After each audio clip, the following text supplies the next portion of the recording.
Payg'ambarimiz alayhissalom aytganlar hadislarida, Alloh ko'p mehnat qiluvchilarni yaxshi ko'radi deb, qo'li qadoq bo'lib ketgan odamni qo'lini ushlab turib shu gapni aytganlar. Ya'ni mehnat qilavergandan mana qo'llar, ko'jalari, oralari yorilib shuna bo'lib ketganlar bo'ladi. Qo'lini ming yuvsin ham pokiza bo'lmaganga o'xshaydi. Mabodo o'shanaqangi odamlar bilan yonida o'tirib qolsangiz, bitta tovoqda osh yeganda ko'nglingizga keltirmang. Nabarot xursand bo'lingki, Alloh yaxshi ko'rgan insonni qo'li siz bilan bitta tovoqda yeyapti. Bu baxt siz uchun. Deb ushlaganingizda maylilar qadaqmi, u qo'lni qo'yib yubormang. Ushlang biror minut. Qadaq bo'lsa ushlang. Nimaga? U mehnat qilgan u. U Alloh yaxshi ko'radigan qo'l u. Mehnati bilan u topgan pulini arag'iga, bir yomon ishiga ishlatmaydigan bo'lsa bo'ldi.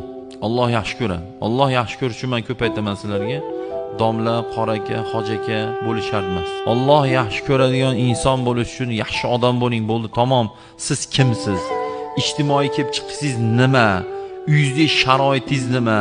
Umuman farqi yo'q. Allohning do'sti bo'lish, Allohni yaxshi ko'rgan bandasi, jannatiy inson bo'lish uchun buni umuman qizig'i yo'q.